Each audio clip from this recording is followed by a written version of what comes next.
La maldición del jinete del diablo, escrita por Cofradías de Brujas. La ambición ciega a las personas al grado de que olvidan que existen lugares que están sellados y olvidados del mundo por una buena razón. Cristóbal Muciño era una persona que sencillamente le interesaba el dinero y sus propiedades. No preguntaba si se trataba de una zona protegida, de un terreno privado o de un recinto arqueológico. Sencillamente su maquinaria se apostaba en el lugar, destruían todo y cuando aparecía el dueño le ofrecía dinero, callando bocas muy a su manera.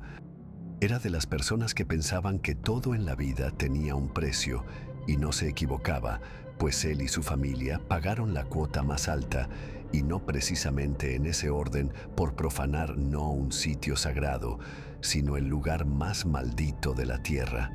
Muchas habas se cuecen en Jalisco sin entrar en detalles pretenciosos. Digamos que Cristóbal Muciño era uno de esos que se pasaba las reglas, las leyes y las advertencias por el arco del triunfo, sabiendo perfectamente que tenía dinero de sobra como para callar a quien él quisiera, sin necesidad de dar razones o explicaciones de sus actos. Le había echado el ojo a una hacienda hacía más de un siglo abandonada. El terreno era fértil y adecuado para hacer una suerte de club campestre para súper ricos. El simple hecho de saborearse la gran fortuna que ganaría con ese sitio, pero no contaba con que el lugar, por principio de cuentas, no estaba a la venta y que tendría las trabas del mismo gobierno municipal para negarle construir en ese sitio, pero el hombre era necio, ofreció una jugosa cantidad por el predio, pero de ninguna manera el alcalde aceptó. Cosa rara, pues en mi México lindo y querido, con dinero baila el perro, por todos es bien sabido, pero había una razón de muchísimo peso para no vender ese terreno a ningún precio en la faz de la tierra, y era que sobre él pesaba una maldición que nadie del poblado pretendía despertar. Se le comunicó a Muciño de mil y una formas que no se vendería, pero el hombre, empeñado en hacer su voluntad a como diera lugar, embrutecido de poder y ambición y herido en su orgullo, se puso a cobrar favores, especialmente con su amigo el gobernador, quien le debía su puesto, pues Cristóbal había financiado su campaña por entero sin escatimar en gastos, por lo que dirigió a ver a su amigo el gobernador para que le cediera el terreno sin costo alguno. Como retribución por sus jugosas contribuciones a sus campañas y sus tranzas, y el político, reconociendo el poder de su benefactor, no pudo sino acceder a los caprichos del empresario. La gente se enardeció, protestaron, fueron casi a sacar de las greñas al alcalde, pero éste les dijo solo la verdad. Él era nativo de ese pueblo y sabía de sobra acerca de la maldición, pero estaba totalmente imposibilitado, atado de manos ante una orden del gobierno estatal. Y claramente de más arriba, la impotencia, el llanto, pero sobre todo el miedo, se apoderó de todos y cada uno de los habitantes del poblado. Era inminente y no había duda alguna ni nada que pudieran hacer para impedirlo. El jinete negro, el charro del diablo, volvería a cabalgar nuevamente y aterrorizar a toda la comarca con sus andanzas. Puntual llegaron tanto hombres como maquinaria para realizar las labores de demolición. Apenas se acercaron a las bardas perimetrales de la hacienda, se encontraron con cientos de estampas de santos, cruces de pericón, de palma, de ocote, advertencias de que en esa casa habitaba el mal. Crucifijos rodeaban el enorme portón de madera que había visto pasar el tiempo desde que se construyó apenas terminada la revolución, pero el patrón en persona se hizo presente, retirando el mismo con total desprecio y falta de respeto todos los objetos religiosos, las advertencias y las estampas. Como si de basura se tratase, un viento helado levantó el polvo de aquel desolado y abandonado lugar. Algo terrible y espantoso estaba sellado y encarcelado en esa propiedad, algo que sobrepasaba con creces las definiciones de maldad y poder, de oscuridad y de muerte. Las máquinas comenzaron a derribar todo a su paso, a remover la tierra, a excavar para colocar una nueva barda, más alta y más fuerte. Entretanto, los hombres notaron una procesión que se dirigía hacia la parroquia de San Miguel Arcángel para solicitar la protección del príncipe de la milicia celestial y de todos los santos del cielo, pero muy especialmente la misericordia de Dios Altísimo por esa profanación que estaba a punto de consumarse y que no podía detenerse de buen modo. Cristóbal sencillamente se burló de esas buenas personas y apresuró a sus hombres para terminar de derrumbar ese lugar ese mismo día. Repentinamente un contingente de trabajadores se detuvieron en seco, negándose a continuar con su labor. Habían encontrado algo que les hizo pensar en seguir adelante, algo que les provocó miedo y un repelús que les recorrió toda la espina dorsal. Muciño, harto de las supersticiones y temores de su gente, se acercó al lugar. Se trataba de una gruesa y pesada lápida que citaba: «Maldito aquel que perturbe el encierro de quien yace en esta tumba. La muerte vendrá a caballo a buscarle». Cristóbal no era religioso, no respetaba nada que no valiera una fortuna y por supuesto que no creía en maldiciones ni en advertencias o leyendas. Sencillamente se regía por el valor del dinero, por lo que él mismo en persona tomó un marro y quebró la lápida, ofreciendo además doble paga y un bono extra a quien destruyera la tumba. 3 desafortunados infelizmente se prestaron a la labor tomando la retroexcavadora. Dieron cuenta rápidamente del lugar. Al momento de que la última piedra fue removida de su lugar, un alarido paralizó de miedo a todos, incluyendo a Muciño, quien ordenó a sus guardias armados que buscaran si se trataba de alguna clase de animal. El viento comenzó a soplar con fuerza, la tarde cayó pesada y plomiza sobre ellos, y la luna llena se apreciaba amarillenta como una nata purulenta sobre el ennegrecido cielo. En las colinas las sombras de fantasmas, brujas, demonios y aparecidos se dibujaban grotesca y tenebrosamente.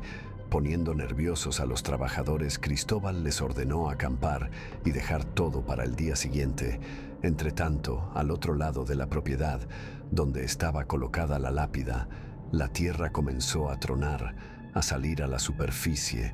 Algo se había despertado y estaba furioso, no solo con los pobladores que le habían encerrado, sino con aquellos que osaron perturbar su castigo eterno.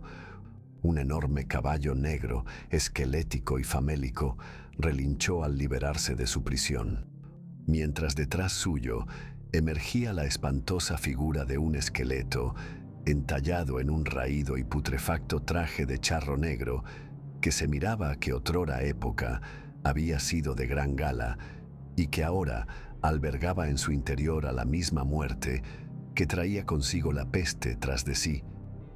Ni bien Muciño llegó a su casa, su familia y la servidumbre le recibieron muertos de miedo. Durante toda la tarde estuvieron experimentando vientos helados dentro de la gran casona, así como alaridos salidos de la nada, sombras y siluetas merodeando los patios. Los perros de guardia se negaban a salir de sus jaulas y los guardias armados sencillamente no podían encontrar anda. Y era verdad, las sombras y siluetas se veían dentro de la casa, pero al salir a ver, no había nada. La primera llamada entró a las 10 de la noche. Cristóbal cenaba y trataba de tranquilizar a su familia, diciendo que la noche se había puesto rara, que solamente se trataba de alguna clase de tormenta atípica. Sin embargo, el ambiente se sentía atemorizante, macabro. Eso no era para nada normal. Cuando el teléfono sonó, eran los trabajadores de la hacienda abandonada. Los 3 hombres que habían excavado la lápida habían muerto, pero la cosa estaba tan grave que le pidieron al patrón que regresara y que trajera patrullas y al servicio de emergencias, porque otras cosas estaban sucediendo. Muciño llamó a la policía local, pero estos le negaron la atención, manifestando que estaban cubriendo una emergencia, por lo que tuvo que llamar nuevamente al gobernador para pedirle su apoyo. Al arribar al lugar, efectivamente los forenses se horrorizaron al ver el estado de los cuerpos, pensando incluso que podía tratarse de una broma. Los cuerpos estaban totalmente grises, acartonados, quebradizos al solo tacto, como si llevaran décadas muertos. No tenían ni gota de sangre, era como si les hubieran sorbido la vida, y el alma, dijo uno. Entre tanto, un grito espantoso se dejaba escuchar al otro lado del campamento. Otros 2 trabajadores desaparecieron del lugar. Un rastro de entrañas y sangre apuntaban hacia el bosque cercano.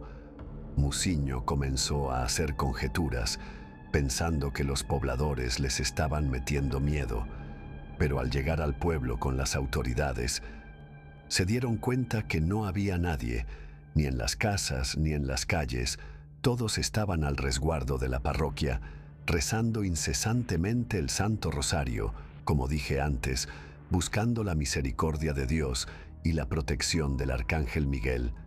Tanto el alcalde como el cura del pueblo encararon a Muciño reprochándole que le habían advertido acerca de esa propiedad, que terminantemente le prohibieron perturbar ese lugar, no porque fuera sagrado, sino porque encerraba al mismísimo diablo en la tierra. Estaban en eso cuando comenzaron a sonar los radios de la policía, advirtiendo que algo muy grave pasaba en el campamento. Antes de volver, el sacerdote le dijo que la advertencia era muy clara. La muerte vendrá a caballo por todos quienes perturbaron el encierro del demonio. A toda velocidad se dirigieron de vuelta a la ex hacienda. Por la radio se escuchaban gritos, disparos, un caos total. Un policía estatal que era nativo de ese pueblo respondió a la pregunta que nadie se hizo, pero que todos pensaban en ese justo momento.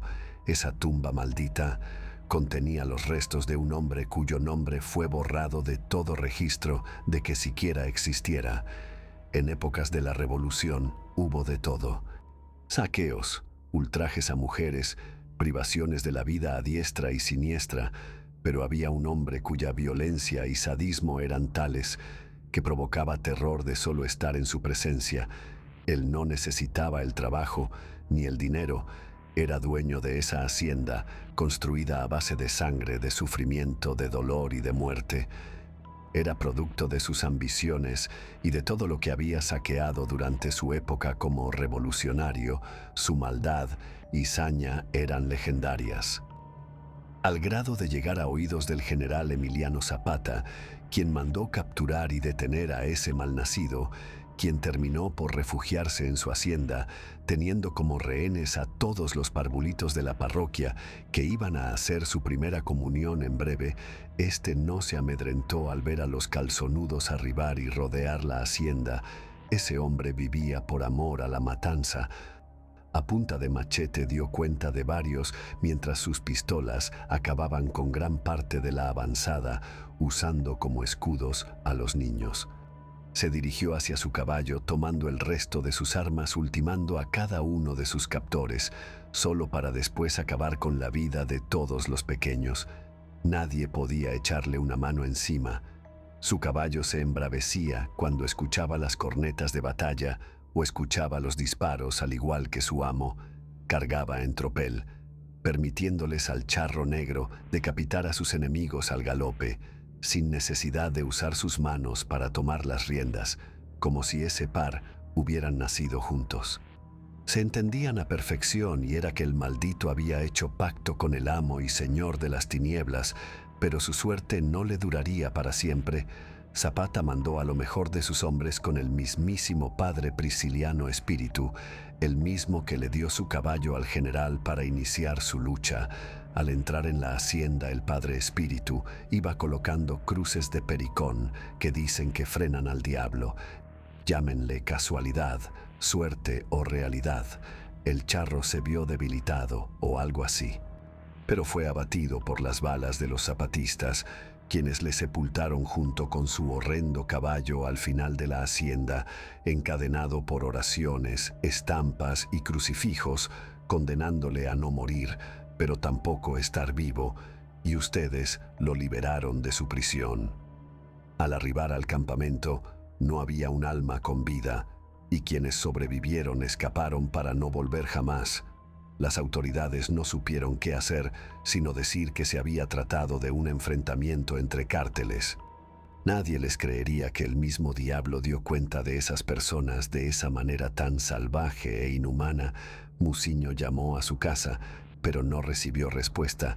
Llamó a los teléfonos de su esposa, sus hijos, su servidumbre. Nadie respondió. La sangre se le bajó a los talones cuando por su mente pasaron imágenes de lo peor, desde el momento en que entraron a la hacienda, hasta que destruyeron la lápida, las advertencias, la historia del policía. Cristóbal Muciño había rebasado por mucho el límite de su maldita ambición, la cual había condenado a su familia, inocente de todas las cosas aberrantes que él hacía, con tal de obtener ganancias y fama. Se le heló la sangre mientras se subía temblando a su lujosa camioneta, pidiendo a los oficiales que le siguieran. La noche se tornaba cada vez más oscura, fría.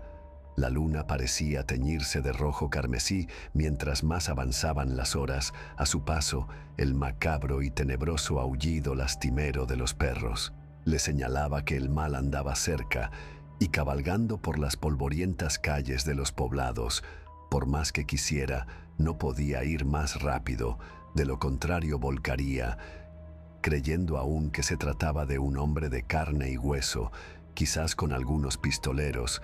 Si había ido a su casa, se toparía con sus hombres, bien armados y entrenados para ese tipo de cosas.